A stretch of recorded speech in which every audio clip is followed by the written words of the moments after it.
بجد من أحب الأكلات لقلبي وأسهلها، ويعني باحبها جدًا المسخن الفلسطيني. بجد أكلة جميلة جدًا، في يعني معظم الناس أو هي بتعتبر من المقبلات، بس أنا من حلاوتها ويعني بارتاح فيها جدًا. بتعتبر بالنسبة لي وجبة كاملة، يعني بجد جميلة جدًا، جدًا، جدًا. يعني دي من أحب وأقرب الأكلات لقلبي بصراحة. فده المسخن الفلسطيني، مقدمين معاه صوص البنجر، وصوص تاني كده، خليط من بعض الصوصات على بعض وكده بنعمله إحنا يعني خاص بيّا أنا. فالمسخن بجد روعة، روعة، روعة. هو لسه طالع من الفرن بصراحة. بجد صوت كأنِك بتقطعي بغاشة، جلاش، حاجة كده فظيعة بجد. حاجة فظيعة، فظيعة، فظيعة بجد. يعني المسخن ده اللي ما داقهوش بجد فايته كتير جدًا. فتعالوا نشوف إحنا عملناه إزاي. بسم الله الرحمن الرحيم، والصلاة والسلام على أفضل النبيين سيدنا محمد عليه أفضل الصلاة والسلام. حبايب قلبي، وزي ما شفنا في أول الفيديو المسخن الفلسطيني، فإحنا محتاجين له صدور فراخ، أو في ناس بتسميها الفصوص بتاعة الفراخ. ماشي، أنا عندي دول حوالي بتاع 650 جرام، أقل من كيلو. تمام. ومحتاجين بصل أبيض أو أحمر، كمية بصل كبيرة. لو الوسط هنحتاج 6 بصلات، لو كبيرة هنحتاج 4 بصلات. أنا عندي متنوع يعني كبير على صغير. محتاجين أساسي في أساس الوصفة نص كوباية زيت زيتون، نص كوباية زيت زيتون.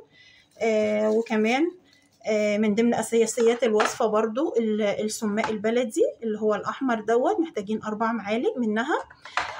كمان محتاجين التوابل بتاعتنا، عبارة عن ملح وفلفل أسمر وتوابل أو بهارات فراخ. عندي معلقة كبيرة بهارات فراخ، وعندي معلقة صغيرة ملح، ونص معلقة فلفل أسمر. وعندي برضو من الأساسيات اللي هو العيش الصاج بتاع الشاورما، أو اسمه عيش الشاورما أو المرقوق، يعني على حسب كل دولة مسمينه إيه. وده بنجيبه من أي سوبر ماركت أو من المخبز بتاع العيش، أو أي محل بتاع مطعم سوري ممكن تجيبوه. فإحنا كل الحاجات دي محتاجينها علشان نوصل للرول المسخن أو المسخن رول. إحنا بعد ما طبعا قشرناه وغسلناه، المفروض إن إحنا نقطعه جوليان.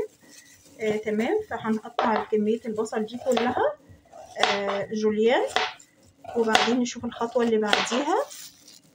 وممكن كمان لو مش حابين تقطعوه جوليان، تقطعوه تخرطوه، بس يعني تخرطوه خشن شوية، يعني عشان يبقى باين في الأكل، لأن هو المفروض من أساسيات المسخن، رولات المسخن، إن البصل يبقى باين طعمه وشكله في الأكل، وده بيدي تسكيرة حلوة قوي للوصفة.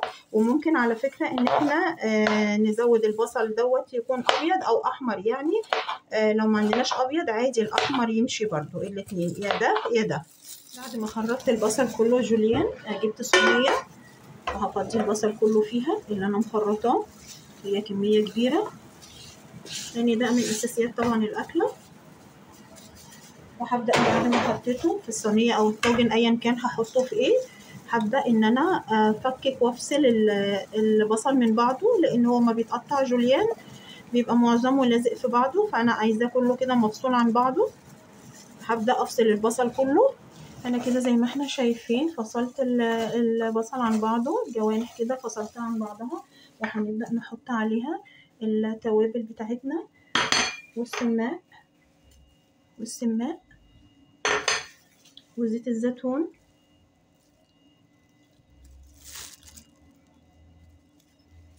وهنبدأ نقلبهم كلهم زي ما احنا شايفين كده مع بعض، نخلطهم كلهم مع بعض كويس جدا.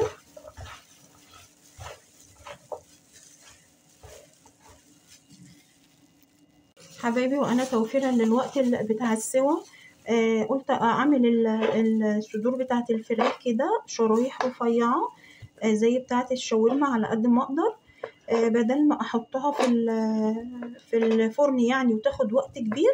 فانا كده احسن ان انا اقطعها رفيع خالص زي الشاورما، اختصارا للوقت، بدل ما تاخد ساعه مثلا تاخد لها نص ساعه مثلا كده، وما تطولش معايا، لان كده انا لو حطيتها سليمه هرجع ان انا افصصها برضو شرايح صغيرة زي الشاورما وتختلط بالبصل.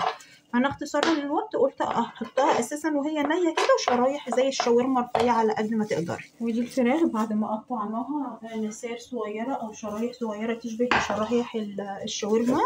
هنجيب الصينية اللي احنا حطينا فيها البصل والخلطة بتاعته وهننزل الفراخ دي عليها. هننزلها كده وبعدين نقلبها كلها مع البصل والخليط اللي احنا حاطينه له كله مع بعضه كده.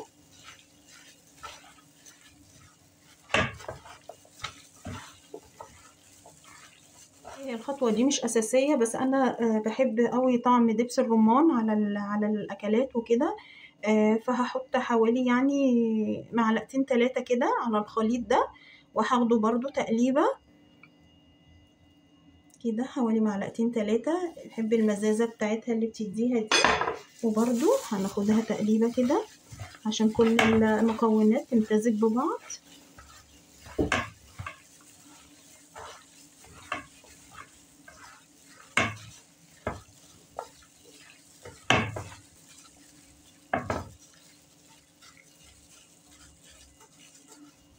وكده كل المكونات امتزجت ببعض كويس جدا.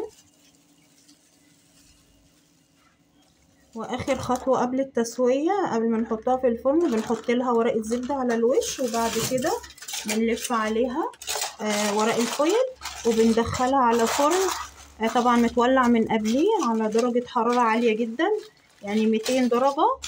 ونشوف كل يعني ما نحس يعني ان هي خلاص بدأت تستوى بنبدأ ان احنا نشيل من عليها ورق الفويل ورق الزبدة وبنشوف الفراخ ونتأكد ان هي استوت. بنطلعها لما بتنشف السوائل كلها اللي فيها حبايبي. ودي صينية المسخن بعد ما طلعت من الفرن وهنبدأ ناخد منها بقى ونحشي الرولات حبايبي. وده منظر عيش الصاج او عيش الشاورما او ايا كان اسمه حسب الدولة اللي هو فيها. بناخده 2 كده من 2 كده وبعد كده بنقسمه نصين بالمنظر ده. نقسمه نصين بالمنظر ده وبنجيب المقص بنقص الجزء ده كده زي ما احنا شايفين. وبعدين بنرجع تاني نقسم النصين دول كده بالطريقة دي نصين 2 ونحطهم فوق بعض. ولو الطرف ده ناشف ممكن نشيله. بنيجي برضو لدي بنعملها نفس الطريقة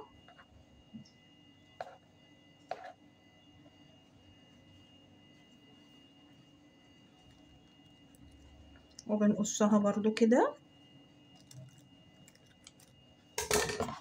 وبرضو بنقسمها برضو 2 كده وبنحط الكمية كلها على بعضها. والأحسن إن نحطها في كيس نايلون علشان ما تنشفش مننا وبنكمل كل بقية الكميات بالطريقة دي. وقطعنا العيش كله الكمية اللي احنا عاوزينها او بالتقريب يعني كده قطعناه كله لمثلثات كده وهنبدأ نشيله في كيس على جنب طبعا عشان ما ينشف. بقى نفرد واحدة واحدة كده مثلث مثلث وهنبدأ نحط فيه الحشوة بتاعتنا وما نكترش عشان طبعا ما يطلعش منها. وانا كده مجهزه كمان قالب او صينيه او اي حاجه انت عاوزاها تحطي فيها ترصي فيها الرولات دي. ونبدا زي ما انتم شايفين بنلفها كده سهله جدا. بنلفها كده ونخلي الفتحه دي نخلي الحته اللي هي الرفيعه دي من تحت في القالب.